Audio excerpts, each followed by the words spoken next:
बिस्मिल्लाहिर्रहमानिर्रहीम। द अफगानिस्तान यो मशहूर आलिम शेख हम्मासी साहब ये वीडियो माता ډیرو کسانو راولېږله په دغه ویډیو کې هغه د شیخ ادریس صاحب په حواله سره یو څو خبرې کړلې. تاسو اول دا کلیپ واورئ. دا کلیپ د هغه وخت چې په کوم وخت کې شیخ ادریس صاحب د شهید شوی نو صرف هغه بیان جاری کړو. دا هغه بیان نه بعد چې ټرولینګ شروع تنقید شروع په دغه دوران کې شیخ حماسی صاحب هم د شیخ ادریس صاحب په حواله سره دغه بیان په حواله سره خپل یو رائے خپل یو نقطه نظر پیش کړل. دا واورئ بیا په دې باندې یو څو خبرې کول غواړم. اسلامي امت روحیت وکړ دا چې روح ورواچي دا څو ورځې کني طالبانو مولانا ست خبرې کړې دا شیخ ست طالبانو خلک بعضي وطن پرست مولاني دی پاکي بعضي سپکی وای بعضي یو څوي بل څوي علم به طالبانو دومره علم ولري او سره لکه اسمان ورودي خو د علم روح ته به ګوري چې د روح دیموکراسي ده. موږ سیاب طالبانو تر دنه کوم ولاده او موږ ولي ورته علم روح دي چا درلود د دیموکراسي او د کوپر درلود طالبانو. مونږ ته علم نه د مطرح طالبانو چې علم روح دي چا درلود اسلام روح درلود طالبانو. دا خبر چې د کړي دا طالبانو د کوپر په روح باندې سوي دا ته ماته وې کا زمانم چې عالم دا موږ افغانستان کې ډېر طالبان علما شاګردان دي دا موږ منلو سره طالبانو خدا خبره روح د مسلمان د روح خبر نه د طالبان ورنو دا دی د کوپر د روح خبر ده. نو ځکه طالبانو خلک مسلمانان دي باندې غوسه دي او هم الله لره د طالبانو چې کول نه کې مسلمانان هم ستا کنه وای طالبانو ورونو دا خبر دومره بد نه دی. ما سره خپل طالبانو په واتس اپ کې دا څو ورځې پاکستانیان علما عوام دومره ډیر رابطه کوي طالبانو ورونو کنه یو چا خو داسې تیز لیکنه راته کړې ولا له پنجاب نه راته کړې او پښتو لیکنه یو دا راته کړې ولا و د وزیرستان ډاکټرو طالبانو لیکنه په دې اړه راته کړې ولا تی یعنی بیخي ویلو چې د ولې د علماو نه روح و د ولې د علما د کوپر خبرې کې د علماو سره په اصلاح کړه دا څه بلاو سړی ډېر خوشاله سي چې امت کې مسلمانان ستا علم ته نه دي چا نه ګوري چې په علم باندې وغولي دي د خبره د کوپر وکړي طالبانو هغې خبرې باندې بده لګي د کوپر طرفدارۍ وکړي طالبانو. جی جناب د شیخ حماسی صاحب خبرې تاسو واورېدې. په دې کلیپ کې دې دا خبره کوي چې شیخ ادریس صاحب د کفري نظام په حواله سره د هغو په حمایت کې خبره کړه او ظاهره خبره ده د کفري نظام په حق یو سړی خبره کوي نو یقیني طور پر یو غټ نه غټ عالم ولې نه وي لیکن د هغه چې کوم لاره ده چې په کومه لاره هغه روان دی نو هغه لار صحیح نه ده. د داسې عالم علم څه فایده هم نشي چې کوم کس د کفر په صف کې ولاړ وي او د کفر چې کوم نظام دی هغې ته تقویت ورکړي نو د داسې عالم علم څه فایده هم نشته. دی په خپله وي چې زمانم چې ډېر غټ عالم دی لیکن دی چې کوم نظام سره ولاړ دی د کوم نظام په حق کې د خبره کړله دا نظام کفري نظام دی. لہذا داسې کس ظاهره خبره چې کفر په سب کې یو کس ودرېږي نو هغه په خپل هم کافر شي که نه یو مسلمان خو به د کفر په سب کې نه ودرېږي. نو د دې خبرو مقصد دغه دی چې گویا د کفر نظام حمایت وکړو د کفر په سب کې دی ودرېږي. گویا شیخ صاحب هم چې کوم علم دی هغه خپل په ځای لیکن دغه چې کوم لاره ده کومه لاره ده متعین کړله دا د کفر لاره ده. نو بهرحال اول خو به زه دا خبره کوم شیخ صاحب د کفري نظام په حواله سره خبره نه ده نه د یو نظام حمایت یې کړلی بلکې صرف اور صرف دا خبره وکړه چې د جنگ په حواله سره د عربي چیف صرف هغه یو کار چې هغه کوم کردار ادا کړه د امن په حواله سره خلک په عمرو لکه ظاهره خبره ده سعودي عرب ته چې کوم دي د افغانستان نو مسلمانان دي د پاکستان نو دي د دنیا بر نه خلک دي هغې باندې پابندي ولګېده جهازونه بنفتو هغه طرف ته خلک پساو دلته پساو په دغې حواله سره عربي چیف چې کوم کردار ادا کړو د امن په حواله سره دغه جهازونه کولاو شو خلکو دغه مشقت چې کوم دی ختم شو. نو په دغې حواله سره صرف د دغې خبرې هغه تایید وکړو چې دا ډېر ښه کردار ادا او یقیني طور پر هغې کې بیا د پاکستان هم ذکر کړی چې د پاکستان نوم روښانه شو. نو یقیني طور پر دا یو داسې خبره ده چې څنګه یو کافر کس یو کافر وي هغه یو ښه کار وکړي هغه یو داسې فیصله وکړي چې په انصاف باندې مبني وي د عدل انصاف نه کار واخلي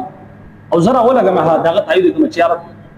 دې کس دا فیصله وکړه ډېره بهترینه فیصله وکړه زه د شکریه ادا کوم ده ته مبارکباد ورکړم. نو آیا زما چې کوم دا ما دا خبره وکړه نو آیا ما د هغه د کفر سره چې کوم دی د هغه د کفر حمایت وکړو که صرف د هغې خبرې چې کوم ښه خبره هغه کړل نو یقیني طور پر د شیخ حماسی صاحب چې کوم خبره کړله په دغې حوالې سره به هم راځو د چې کوم نظام ته کفري نظام وي په دغې باندې هم خبره کوو اول چې کوم دا خبره وکړي چې کفري نظام ته حمایت کړل نو دا خبره غلطه ده بلکې هغه صرف د آرمي چیف د جنرال چې کوم یو خبره دا حمایت کړل دینه دا معلومه نشو چې د آرمي چیف هر یو خبره یا هغه کار چې په ظلم کې راځي دا غي حمایت کو داسې نه ده بلکې صرف دوی خبرې تایید کړل نو دینه دا نه معلومه چې هغه دا چې کوم ټول کارونه دی هغه خلی سمجھ کوم خبر راځي د دې علاوه دا چې کوم علما دي یا دا شان دي دینه د دې سره چې کوم متعلق داسې علما چې هغه و چې دا په پاکستان کې چې کوم نظام دی دا جمهوریت نظام دا کفري نظام دی او چې کوم کس د دې کفري نظام حصہ جوړیږي نو د اسلام نه خارج کیږي او یقیني طور پر د دغه په وجه باندې ډېر غټ علما شیخ چې کوم شهید کړل شو علامه حسن جان شهید رحمت الله علیه روالد شیخ ادریس صاحب پوری مولانا صاحب الحق صاحب حمید الحق صاحب غټ علما په دغه وجه باندې شهید کړل شو او دغه خلکو شهید لو چې کوم خلک جمهوریت د کفر وي جمهوری نظام د کوم د مطلق الکفر وي چې بھائی دا کفري نظام دی چې کوم عالم کوم عامل دی حصہ جوړيږي هغه د اسلام موزي او کافر کیږي نو اول خبره زه دا کوم چې اسلام دین اسلام چې کوم مزاج دی د شریعت کې مزاج دی هغه نه دی چې په هر خبره باندې انسان یو مسلمان د اسلام نه خارج شي سمجھ کې خبره راځي په حدیث شریف کې دی پور راځي چې یو کس راولېږي یو مسلمان ته کافر وي او دا کافر وي چې د خپل مسلمان لیکن دی خپل مسلمان ورته کافر وي هغه کافر نه وي دا کلمه کفر په دمانه الټ راځي دی خپل کافر شي ځکه یو مسلمان ته کافر ویل دا معمولی خبره نه ده چې په هر یو خبره باندې چې موږ د کفر فتوا چې موږ هغه تاسو موږ سره موجود دی چې کفر ته رسول دا د اسلام مزاج نه دی بلکې بعین جنگ کې یو صحابي رسول حضرت اسامه بن زید رضی الله تعالی د جنگ په موقع باندې چې کله تلوار اوچت کو یو کافر باندې گزار کو هغه کافر باندې وخت کلمه لا اله الا الله محمد رسول الله دا هغه نه باوجود هغه قتل چې نبی علیہ الصلوۃ والسلام ته پته ولګیدا او نبی علیہ الصلوۃ والسلام فرمایي چې د دې عمل چې نه صبرېما د بده کې شامل نه ما صحابي ته تاسو حضرت زید چې دا ولی قتل چې هغه کلمه ویلا نو صحابي چې د کوپر بسب کې ولاړو ما دا وګڼل چې د صرف د جان بچاول لپاره خپل ځان بچاول لپاره دا کلمه ویلا نبی علیہ الصلوۃ والسلام دومره زیات غوسه شو چې آیت دا غز نه سره له دنه د قتل چې د یری د وجنه خپل ځان بچاول لپاره دا کلمه ویلا بس هغه ظاهره کلمه ویلا مسلمان شو دغه وجنه چې منافقین بالکل سری منافقین په مدینه منوره کې موجود نبی علیہ الصلوۃ والسلام ته پته و د وحی بصری باندې نبی علیہ الصلوۃ والسلام ته الله رب عزت ویلو چې دا کس چې منافق دی لیکن دا غینه باوجود هغه باندې د کفر فتوا نه لګو سو جناب چې بظاهر هغه ته مؤمن مسلمان حالانکه حقیقت پر مسلمان نو منافق دی دا غینه باوجود نبی علیہ السلام هغه باندې د کفر فتوا نه لګو نو دا کفر دومره آسان کار نه چې ډایرکټ یو عمل چې ډایرکټ کفر د جمهوریت نظام چې کوم خبره ده یقیني طور پر جمهوریت نظام یو اسلامي نظام نه دی په دغه حواله سره دیو هم ځانته دیوبند سره نسبت کې چې زمونږ تعلق هم د دارالعلوم دیوبند سره دی علماء دیوبند سره دی دا چې امارات اسلامي والے دی په افغانستان کې نو په دې حواله سره د دارالعلوم دیوبند د پتو تاسو یې په سکرین باندې باندې کې دوه واضح لګیلي چې هغه جمهوریت چې په هغه کې د اسلام سره متصادم نه وي نو دا بالکل جایز دی په دغه کې حساب استه یا دغه حصہ جوړېدو یقیني طور پر دا جایز عمل دی دا دارالعلوم دیوبند فتوا ده او بیا خاص کر کی ظاهره خبر ده چې کوم جمهوریت نظام په یورپ کې دی هلته کې چې کوم حاکمیت د عوام یعنی الله د عوام مسلمانان نه دي غیر مسلمان دي هغه چې عوام سوالي چې بھائی موږ ته زنا چې جایز کې موږ ته شراب جایز کې قانون جوړ کې نو هلته کې هغه کیږي لیکن یو جمهوریت داسې چې هغه د قران او سنت ماتحت وي په هغه باندې بیا مطلقاً د کفر فتوا نشي لګولای اگر چې عین اسلامي حکومت اسلامي نظام ته نشي ویل لیکن کفر ته نشي ویل سمجھ کې خبر راځي اوس مثال د پاکستان قانون پاکستان څنګه د اسلام پر جوړ شوی دی اگر چې عملی طور پر دلته کې اسلامي نظام نشته لیکن دلته کې یو جمهوریت نظام دی او دغه جمهوریت نظام چې کوم دی دا سره موږ یقیني طور پر اختلاف لرو لیکن موږ دا اختیار حاصل نه چې مطلقاً د کفر فتوا ځکه چې پاکستان کې کوم جمهوریت نظام دی په قانون کې شوی دی چې کوم یو قانون دلته کې جوړیږي د قران او د سنت خلاف قانون دلته کې جوړیږي یعنی حاکمیت به الله رب عزت د دې جمهوریت چې کوم دی هغه به اسلام تابع سمجھ کې خبر راځي نو کچري یو ځکه جمهوریت نظام او دغه جمهوریت نظام د اسلام ما تحت په هغه باندې د کفر فتوا ډایرکټ نشي لګولای څنګه چې دارون دیوبند فتوا ساتو محکمه وخوله بهرحال په دې حواله سره اکثر متشدد چې خلک وي او هر خبره چې د کفر طرف ته وي د هغه به نتیجه راوځي او یقیني طور پر دغه نتیجه راوته چې شیخ محمد ادریس شهید رحمت الله علیه چې پوره ژوندۍ د دین لپاره وقف کړو او د شریعت چې اصل مزاج دی هغه نه واقف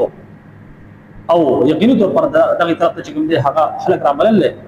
او قال الله قال رسول الله صلی الله علیه وسلم هغه اون به چونو 24 غنټه هغه چې دی د الله او د الله رسول خبره کړله لیکن مطلقاً کفر کغه پتونه دی ورکړي یا د دین نظام مخالفت دی نه دی کړي نو آیا په دغه وجه باندې کافر شولې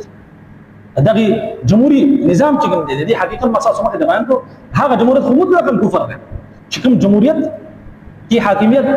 د الله نه وي د اسلام تابع نه وي بلکې هر انسان ته د اختیار حاصل وي چې کوم قانون جوړ کړي د قران او سنت خلاف الدغه د عوام خبره چلیږي الدغه قران او سنت خبره نه چلیږي اگر چې قانون د قران او سنت خلاف راشي لیکن عوام دا غواړي دغه حکمران دا غواړي هغه قانون پاس کړي دغه شان د جمهوریت خو مطلقاً کفر دی لیکن دغه جمهوریت داسې جمهوریت چې هغه د اسلام ما تحت وي د شریعت ما تحت وي او الدغه قانون سازي د قران او سنت خلاف نشي جوړېده دا قانون وي دا عین وي داسې جمهوریت باندې تاسو مطلقاً د کفر فتوا نشي لګول لیکن د هغه نه باوجود هم دغه شان د کوم خلک وي متشدد یا داسې خلک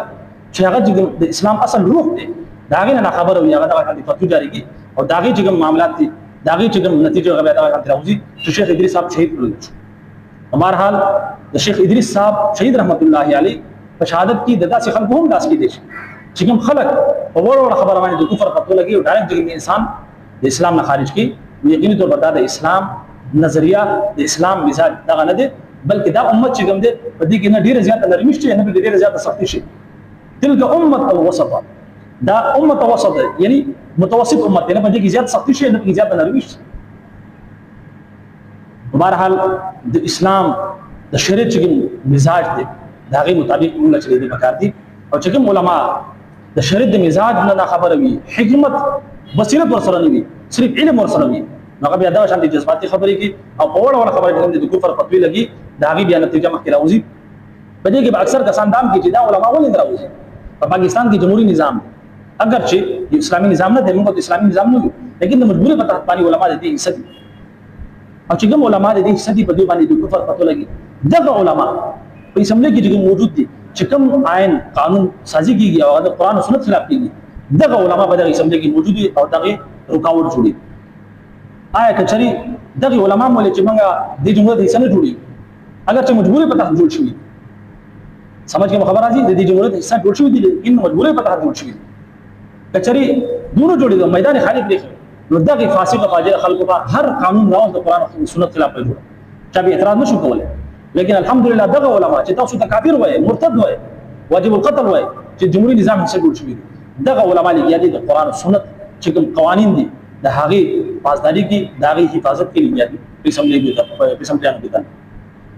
په هر حال د خبرې مقصد دغه دی چې جذباتونه او داسې فیصله یا داسې فتوی یا داسې بیان ورکول چې هغه د شریعت د مزاج مطابق وي رسول الله صلی الله علیه وسلم د تعلیمات نه هټ کړوي اگر چې تاسو خپل سوچ کې دي شي خپل فکر کې دي شي لیکن د شریعت مزاج د اسلام مزاج دغه نه دی چې کوم خلک په هر خبره باندې بلا څه دلیل چې کوم د مطلق نه کفر فتوی لګي بهرحال د اسلام مزاج چې کوم دی امام ابو حنیفه رحمۃ اللہ علیہ فرمایي چې یو کس داسې وي مسلمان هغه یو کلمه کفر ادا کوي یو کلمه کفر ادا کوي مسلمان دی او 99% احتمال به دغه یو کم 100% احتمال به دغه چې دا د کلمه کفر ادا کوي لیکن یو احتمال به د اسلام هم جوړیږي نو موږ هغه یو احتمال او دغه 99 یعنی یو سل کم یو کم سل چې کوم احتمالات دي هغه پریدو دغه یو احتمال واخلو یعنی د اسلام ولا احتمال واخلو او په دبانې د کفر فتوا نه دومره زیات په دې حواله سره د احتیاط نه کار اخیستل پکار